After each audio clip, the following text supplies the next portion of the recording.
प्रिय विद्यार्थियों, मेरे YouTube चैनल पर आप सभी का हार्दिक स्वागत। इससे पहले वाले वीडियो में हम देखते हैं कि महर्षि कण्व के द्वारा भेजे गए ऋषि गौतमी और शकुंतला यज्ञशाला में स्थित राजा दुष्यंत के यहाँ पर पहुँचते हैं। राजा दुष्यंत के यज्ञशाला के संबंध में शारंगरव अपने विचार व्यक्त करते हैं और अपना स्वयं का अनुभव व्यक्त करते हैं कि मैं एकांत में अभ्यस्त मन से वाला मैं इस राजभवन को अग्नि में घिरे हुए भवन की भांति समझता हूँ।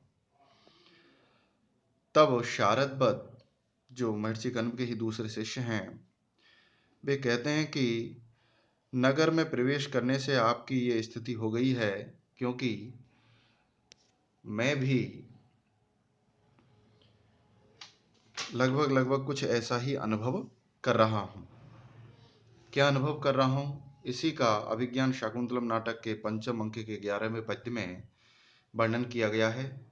शारदवत कहते हैं, क्या कहते हैं कि अभ्यक्तमिव विश्नात शुचिरशुचिमिव प्रबुद्ध इव सुप्तम बद्धमिव स्वैर्गतिर्जनम इह सुख संगिनम अवैमि।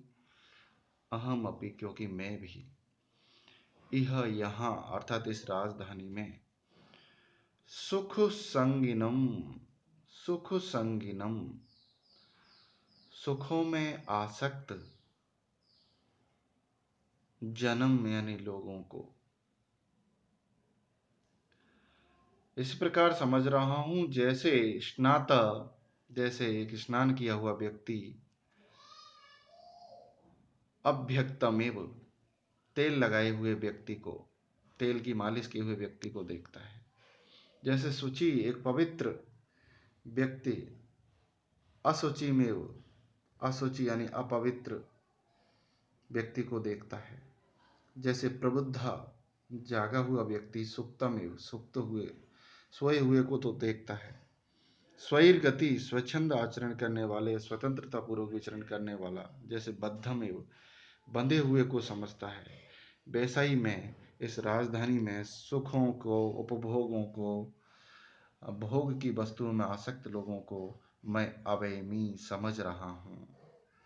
अर्थात मैं यहाँ के जो सुखासक्त लोग हैं, अपने भोग आदि कार्यों में व्यस्त हैं, इनको मैं वैसा ही अनुभव कर रहा हूँ जैसे स्नान किया हुआ व्यक्ति तेल से सिक्त व्यक्ति को, और पवित्र व्यक्ति अपवित्र को, जागृत व्यक्ति सोए हुए को, और स्वतंत्र विचरण करने वाला व्यक्ति बंधे हुए को समझता है। अर्थात मैं इन जगत के भोगों में लिप्त इस संसार, इस राजधानी के लोगों को मैं वैसा ही अनुभव कर रहा हूँ।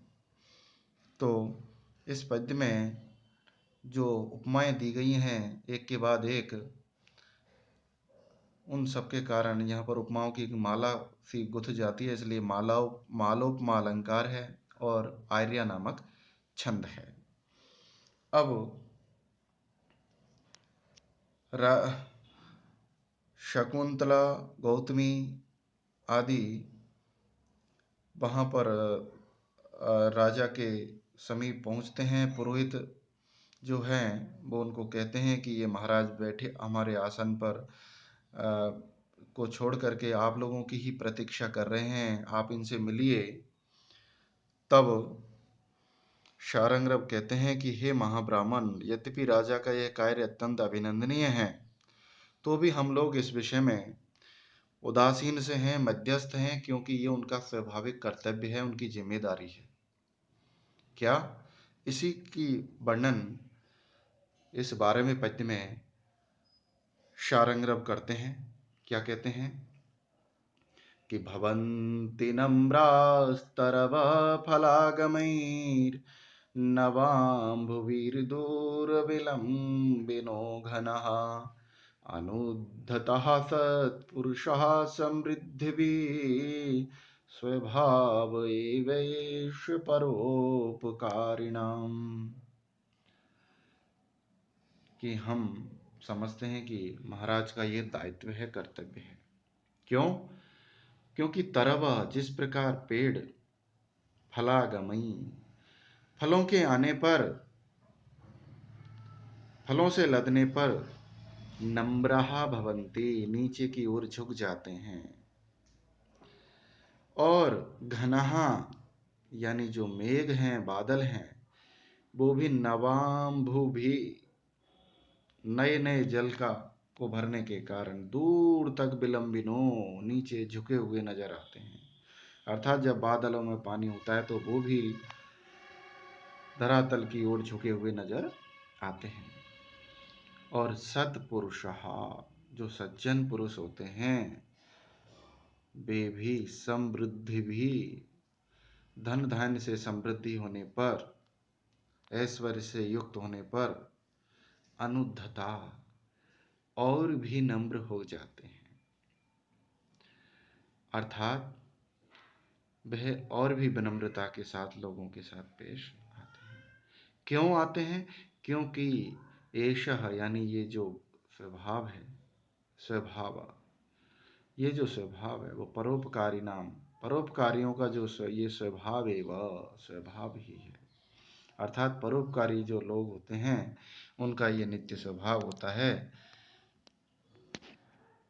इसलिए ऊपर की तीनों पंक्तियों का इस नीचे की पंक्ति के माध्यम से, ऊपर के तीनों सामान्य कथनों का नीचे के विशेष कथन, ऊपर के तीनों विशेष कथनों का नीचे के सामान्य कथन के द्वारा समर्थन होने से अर्थांतरन्यास अलंकार है।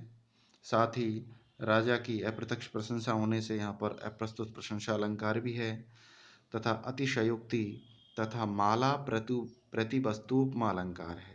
साथ ही वंशस्थ नामक छंद है। तो यहाँ पर शारंगवत के द्वारा, शारंगरक के द्वारा राजा दुष्यंत की अप्रत्यक्ष प्रशंसा की है। वो कहते हैं कि क्योंकि इन्होंने अपना आसन छोड़ करके हमारा स्वागत किया है, तो इसमें हम राजा का बड़प्पन समझते हैं, और ये उनका स्वभाव ही है, क्योंकि इसमें कोई विशेष नहीं है। क्योंकि जो परोपकारी व्यक्ति होते हैं, सज्जन व्यक्ति होते हैं, उनका यह स्वभाव में होता है। अब राजा उन ऋषि मुनियों के बीच में एक पर्दा की हुई स्त्री को देखते हैं जो शकुंतला है। उसके संबंध में राजा शकुंतला को देख करके विचार करते हैं। मन ही मन में क्या विचार है कि काश्वेद अवगुंठनवती नाति परिस्फुटत शरीर लावण्या मध्ये तपोधनानां किशलयमिव पांडुपत्राणाम। राजा शकुंतला को देख करके कहते हैं कि यानी ये काश्वेत, ये कौन हो सकती है? अवगुंठनवती,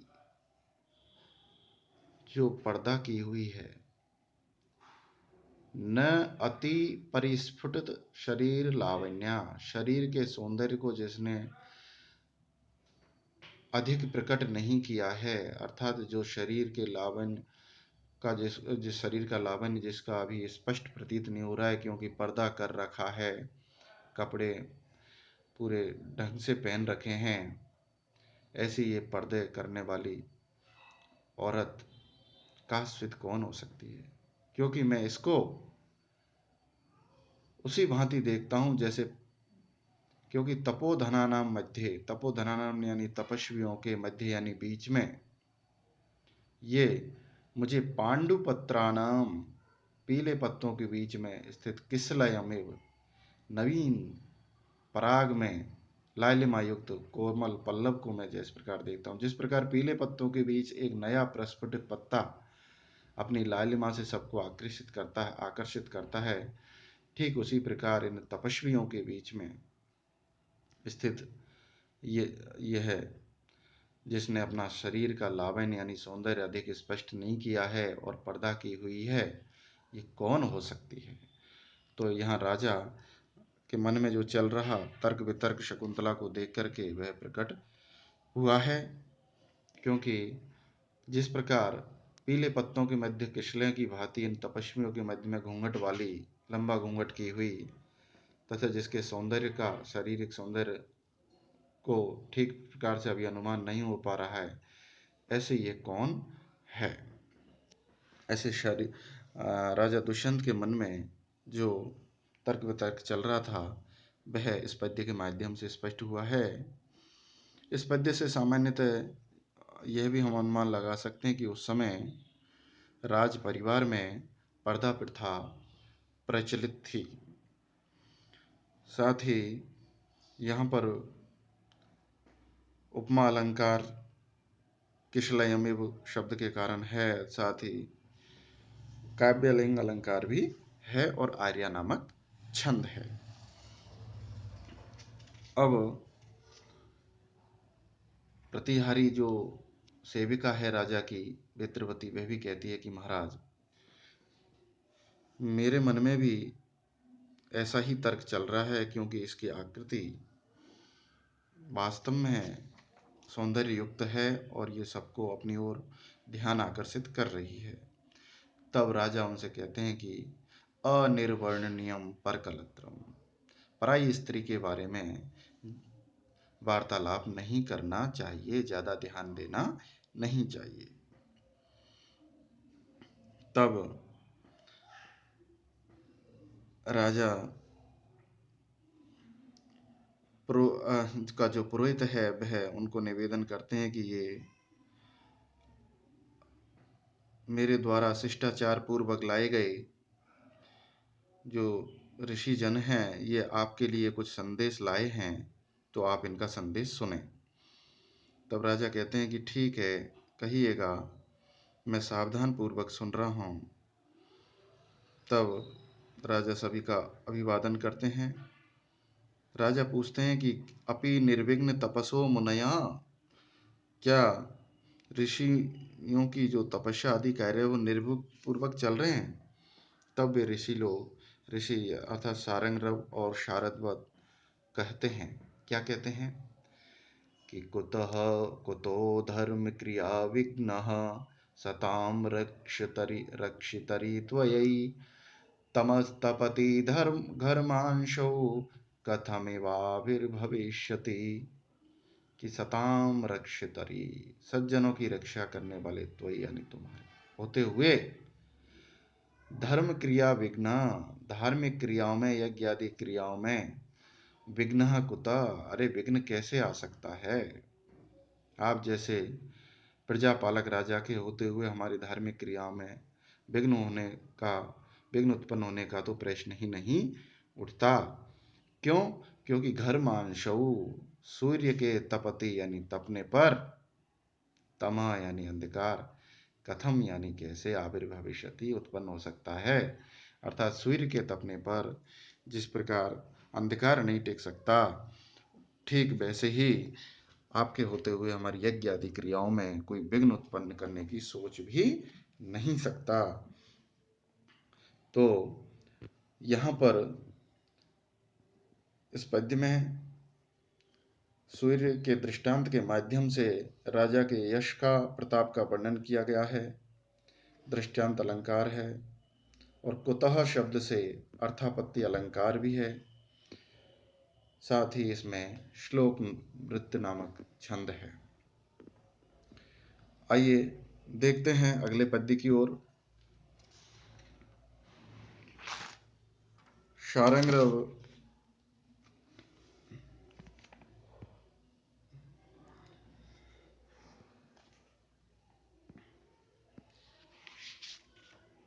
जब राजा पूछते हैं कि भगवान कण्व कुशल से हैं, तब शारंगरव कहते हैं कि जो सिद्ध पुरुष होते हैं, कुशलता तो उनके अधीन हुआ करती है।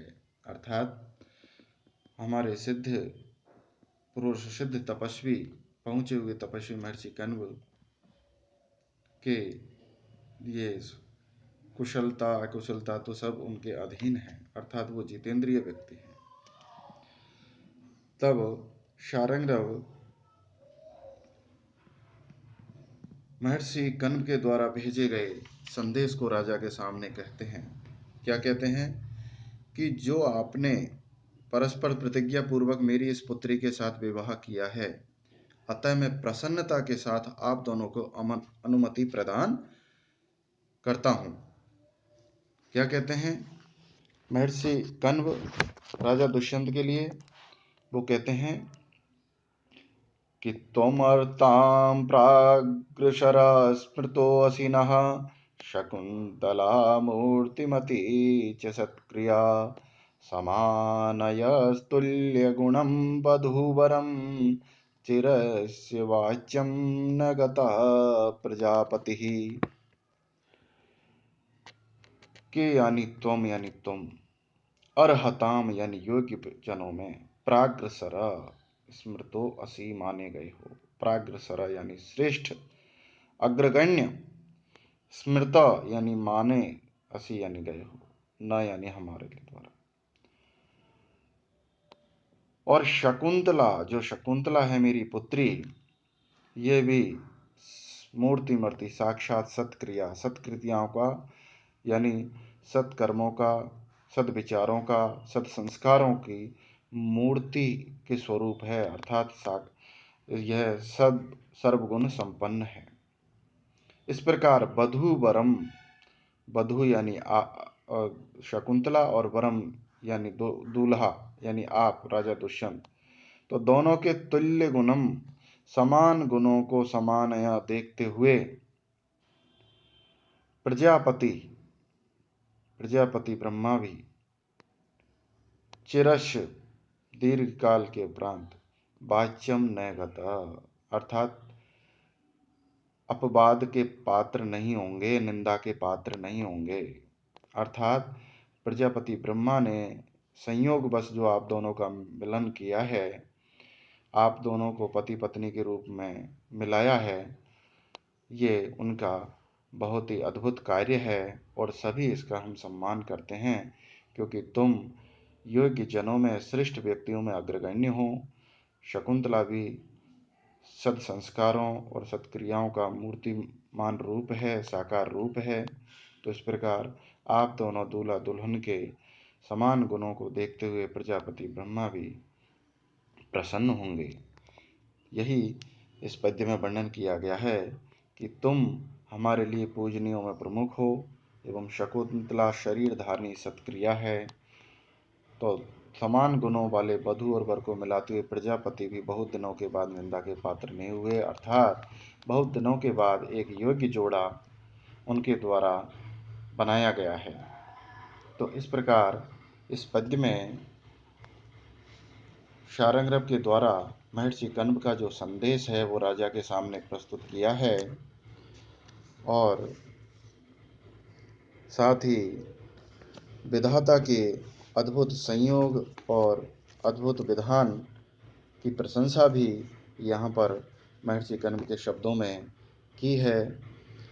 इसलिए यहाँ पर उत्प्रेक्षा अलंकार तथा काव्यलिंग अलंकार है और वंशस्थ नामक छंद है। तो अगले पद्यों के लिए मेरा अगला वीडियो देखें। आज के लिए इतना ही। धन्यवाद।